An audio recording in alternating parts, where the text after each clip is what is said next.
येवला तालुक्यातील श्री महाकाली, श्री महालक्ष्मी, श्री महासरस्वती असे त्रिगुणात्मक रूप असलेली जगदंबा मातेचा नवरात्र उत्सवाला सुरुवात झाली आहे। मंदिरात नवरात्री उत्सवानिमित्त मंदिरापुढे रमेशगिरी महाराज यांच्या हस्ते घटस्थापना करण्यात येऊन महापूजा आरती करण्यात आली। घटी बसणाऱ्यांसाठी स्वतंत्र व्यवस्था देखील करण्यात आली असून नवसाला पावणारी देवी म्हणून सर्वदूर ख्याती असलेल्या जगदंबा मातेच्या दर्शनाकरता छत्रपती संभाजीनगर, धुळे तसेच नगर, नाशिक सह राज्याच्या कानाकोपऱ्यातून लाखो भाविक नवरात्र काळात दर्शनासाठी येत असतात। घटस्थापनेच्या दिवशी पहिल्या माळेला सकाळपासूनच जगदंबा मातेच्या दर्शनाकरता भाविकांची गर्दी बघायला। आज शारदीय नवरात्राला सुरुवात झालेली आहे। समस्त गावकरी मंडळी या देवी जगदंबा देवी संस्थांचे अध्यक्ष आणि विश्वस्त मंडळाच्या माध्यमातून आताच या ठिकाणी घटस्थापना, ब्रह्मवृंदांच्या माध्यमातून गणेशाची पूजा, वरुणाची पूजा याचा सांग होऊन आताच देवीची आरती झालेली आहे। आणि त्या अनुषंगाने आपल्या देशभरात ही शारदीय नवरात्रचा उत्सव होत असतो। त्याच अनुषंगाने या ठिकाणी महाकाली, महासरस्वती, महालक्ष्मी हा त्रिगुणात्मक देवतेचा हा उत्सव आपल्या देशभरात होत असतो।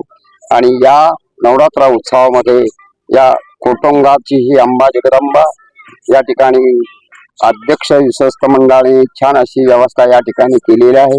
ग्रामस्थांनी या ठिकाणी त्यांचेही सहकार्य आहे।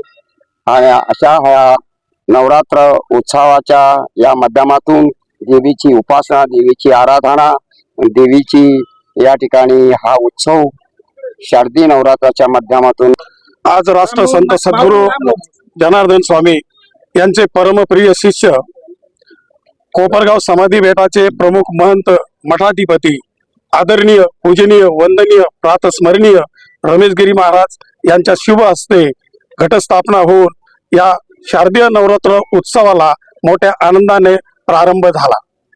या यात्रेच्या काळात हजारो भाविक दररोज दर्शनासाठी येत असतात। त्यांची गैरसोय होऊ नये किंबहुना त्यांना त्रास होऊ नये म्हणून ट्रस्टने अनेक उपक्रम हाती घेतलेले आहे।